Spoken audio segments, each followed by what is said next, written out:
Welcome everybody back to Boost in Motion, guys, and today I got to give you guys a crazy update.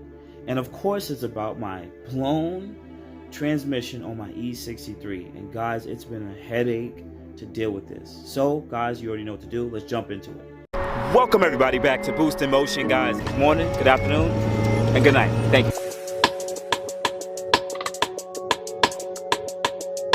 So welcome everybody back to the channel. First thing, shout out to my whole Boost in Motion family. Thank you guys for showing your support. Guys, if you're new to the Boost in Motion channel, definitely this is one of those videos you need to watch, because I want you guys to prevent running into what I'm dealing with right now with Mercedes-Benz dealerships. So anyways, so if you already know, the transmission on my E63 is messed up. Something's wrong with it. This is my diagnosis without even getting into it. The car doesn't shift, it doesn't drive, it pretty much, the car can't move. Engine's fine. So I ended up taking the car to Mercedes-Benz of Brooklyn. Cool, we can understand that. The car is also under warranty, and it went there on the last day. Thank God that this happened the last day of the warranty. This protected me, and for whatever reason, sometimes things fall apart to fall together. But the last couple weeks of what I've been dealing with from this Mercedes dealership is really pissing me off. And I'm going to go through some text messages. I may put some information on the screen, I may not. But anyways, so the car was brought there Friday, December 2nd. Friday, December 2nd. Listen to these dates. And let's call this service advisor Mr. K. So Mr. K told me, hey, listen, give us about a week. We're going to take a look at the car within the next week, and we'll give you an update. Cool. I gave them more than a week because I had a busy life or whatever. And I ended up sending them a text Monday, December 12th. To me, that's about a week. You had 5 business days and 2 weekends. So he gets back to me and say, hey, going to give you a call in the morning to give you an update. And the 13th, he definitely gave me a call and he let me know, hey, listen, we still haven't got time to actually look at the car and everything like that. It's been super busy, blah, blah, blah, blah, blah. I said, okay, cool. I know it's the end of the year. I know people are calling out. Also, I understand that people are sick. Because the last couple of weeks, I know people who've been getting sick. So it's okay. So I get a text from him December 16th. Friday. This is 2 weeks technically later, and it says they are still reviewing the car. I will update you next week once I hear something from the shop foreman. Cool. So 2 weeks went by, and this is included another weekend. So I wait to Tuesday, December 20th now. Hey, good morning, Mr. K. Wishful thinking, but am I going to get an update before Christmas? I'm thinking ahead, guys. It's already going to the Christmas season. The New Year's coming up. People are going to be calling out. People not really trying to do much at the end of the year. I get it. I used to work in the automotive field. I understand. Nobody wants to take a big job. Also, if this is a transmission issue, I'm just thinking in my head, the next 2-3 weeks, no one's doing anything. And then it's going to go to January. And then you guys take a look at it, and you got the order parts. I'm just thinking this car's going to stay here for another 6 weeks to 2 months, right? So I'm trying to being proactive, but also I'm sitting there thinking, let me start recording these texts and keeping this stuff here, because legally, I'm gonna look into what my options are, but we'll get to that a little later, possibly in this video. So he says, hey brother, just waiting to get back from him. Cool, no problem. So the next day comes up, December 21st. Hey, just got word back from the shop foreman. So what I have going on is something other than the trans. I spoke to, let's just call this guy Mr. A. Mr. A is the owner of the owner of the dealership I purchased this E63 from, right? So I spoke to Mr. A, and he's going to pick the vehicle up tomorrow and take it over by him, and he will have someone further diagnose the vehicle. Now, I give him a call, he don't answer. I call Mr. A, he don't answer, because it's 6 o'clock in the afternoon. No one wants to talk to me. So I have to go to sleep trying to figure out what the hell is going on. And now I'm frustrated, but I have to remember this one thing. You can't control the external. You can only control your reaction. So I chose to control my reaction. Cool off. But then we got to this part next. So I ended up texting everybody saying, call me in the morning, guys, because I'm not going to go back and forth. Like, honestly, it doesn't make sense.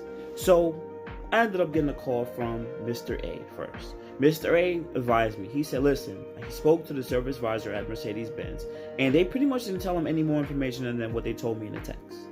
So Mr. A wants to make everything right and say, listen, I sold you the car. I just want to fix it. I care about my respect. I care about how this affects me and everything like that. I just want to fix the car because Mercedes-Benz, I already know how this is going to go. They're going to F around. They're going to take forever. Your car's going to sit there.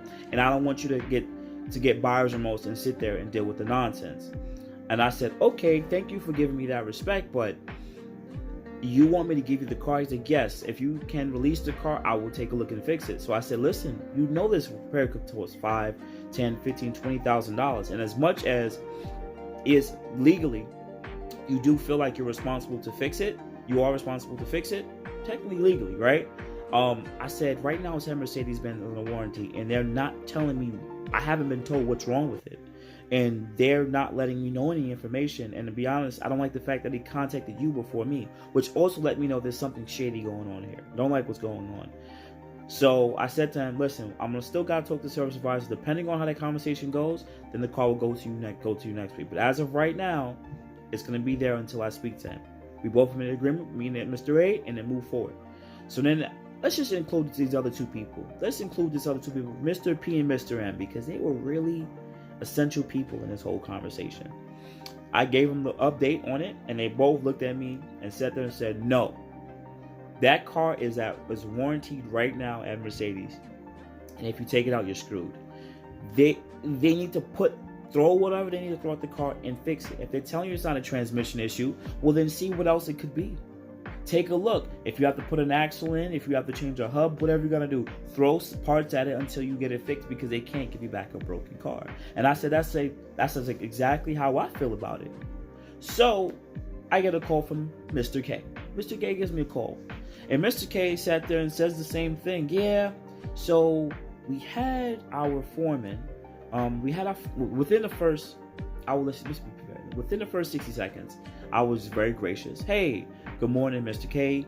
Hopefully, happy holidays. Hopefully, you're doing great. Hopefully, family's good. Just all the nice stuff, right? And I said him before he started getting into it. I said, listen, I understand that you're a service advisor for Mercedes-Benz, and I'm going to ask you questions about what's going on, because what I'm hearing right here based on this text is that I don't have a transmission issue. So I'm going to ask you certain questions because I need to understand what's going on. So please don't take anything personal. I'm trying my best. I'm trying to not be rude. We're one man to another. I'm giving you that respect, and please give me that respect and be honest. He said, okay, cool. I'm paraphrasing. All right, guys. So moving forward, he said, yes, okay, cool. I had my shop foreman take a look at the car. They scanned the car. And I said, okay, when they scanned the car, they found a bunch of codes and stuff like that. I said, okay, cool. He's like, all right. And we also drove the car. I said, okay, you guys drove the car. And what did you guys find? And once again, I'm interjecting because I need to understand step by step. He said, yeah, he drove it. And he said it's definitely not the transmission. It must be some electrical issue or something that you have. And I stopped him right there. I said, wait, hold on. When he drove the car, what did he realize? Well, he drove the car, then he brought it in the back, then he put it on the lift, and then we saw there's something wrong with the axle, like it's messed up or something like that. I said, wait, stop. When he drove the car, what did he realize? He's like, because I came there with a transmission issue, right? It came off a flatbed. I couldn't drive the car. So for you to send me a text and tell me right now that a certified master technician at Mercedes-Benz is telling me it's not a transmission issue, and that something about the car is on a lift and something with an axle, just change the axle then. What's exactly wrong with the car?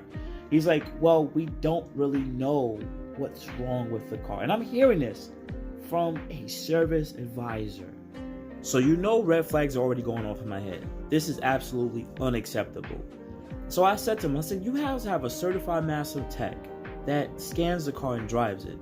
And you're not telling me exactly what he realized. You're talking about the lift. Also, I don't like the fact that you guys already hit up Mr. A at another dealership that has nothing to do with it. I'm the person that purchased the car from you guys. Please deal with me and me only. Now, knowing that he drove the car, I came here for a transmission issue. The car came off a flatbed. This is what I'm going to tell you, Mr. K. This is literally within about 2 to 3 minutes, guys. I said, what I need you to do now is go grab those keys. Because then I stopped myself. I said, did you drive the car? He says, no, a service advisor don't drive the car. Oh, even better. I need you to go grab the keys to the car. Go right back there, right? and grab the foreman. And I want you to take out your phone with a camera, and I want you guys to go drive this car, get on the Bell Parkway and drive that car up to 60 miles an hour.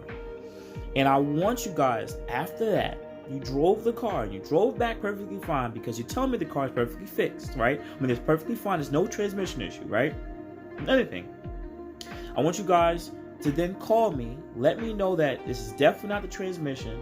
I will come back to Mercedes later today, and I will pick up my car with no check engine lights, that we can go through every single gear, first through 9 gears, and I'll make sure that you are in the passenger seat of this car, and I will definitely sign that off if the car comes back to me A-OK 100%. Because right now the car is a Mercedes-Benz with a full warranty, and you want me to take it out and give it to someone else. You're Mercedes-Benz. You're the people that fix it, and you're telling me that you don't know the issue.